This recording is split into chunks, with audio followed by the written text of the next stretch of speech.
पुढे पाहूयात. औरंगजेबाला थांबवण्याचं काम छत्रपती शिवाजी महाराजांनी केलं. शिवाजी महाराजांच्या सैन्यात कोणी मुसलमान नव्हते असं विधान नितेश राणेंनी केलंय. तर औरंगजेबापासून हिंदू समाजाचं संरक्षण करण्याचं काम छत्रपती संभाजीराजेंनी केलं. संभाजीराजे नसते तर आपल्या आडनावाच्या पुढे वेगळंच नाव लागलं असतं असंही मंत्री नितेश राणेंनी म्हटलंय.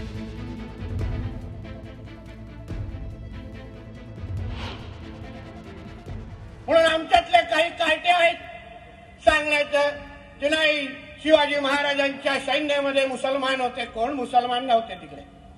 उगाच टेप रेकॉर्डर चालवता. स्वराज्याची लढाई ही इस्लामच्या विरोधातच होती.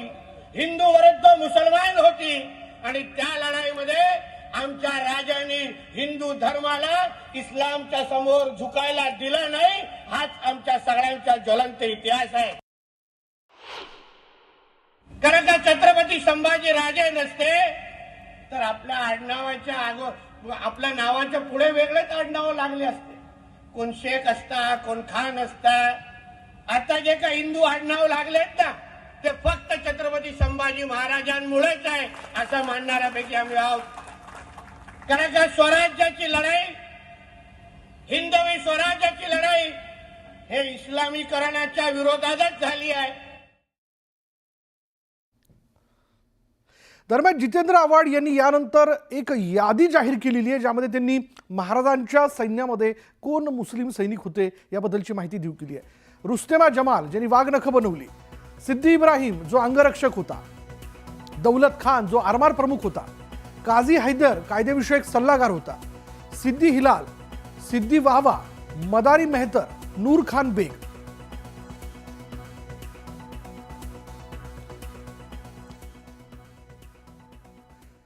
दरम्यान नितेश राणेंनी केलेल्या वक्तव्यानंतर राजकीय वर्तुळातही नेत्यांनी भाष्य केलं.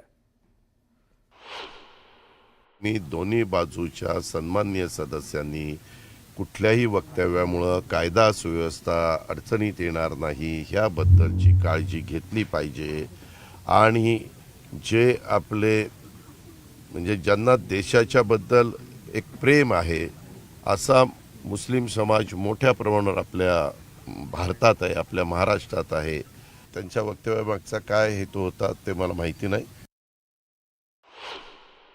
इतिहास आपण जर वाचला, इतिहासात अनेक मोठ्या मोठ्या लोकांनी जी काही पुस्तकं लिहिली आहे, इतिहासाचं संशोधन केलेलं आहे, इतिहासाची माहिती मिळवलेली आहे, खोलवर जाऊन मिळवलेली आहे, त्या सगळ्यात आहे ना छत्रपती शिवाजी महाराजांनी त्यांच्याबरोबर जे काही लोक होते त्याच्यामध्ये मुस्लिम लोक देखील होते.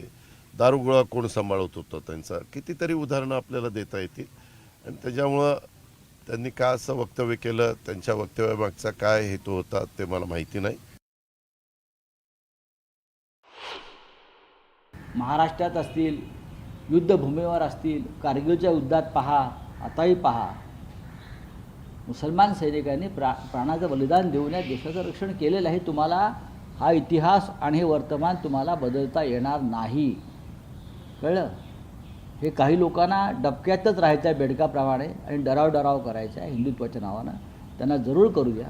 या राज्याची आणि देशाची जनता शहाणी.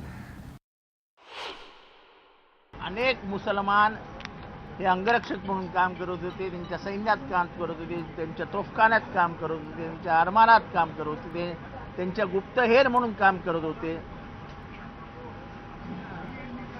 असं सांगणं की मुसलमान शिवाजी महाराजांबरोबर नव्हतेच हे आपलं अज्ञान प्रकट करण्यासारखं आहे.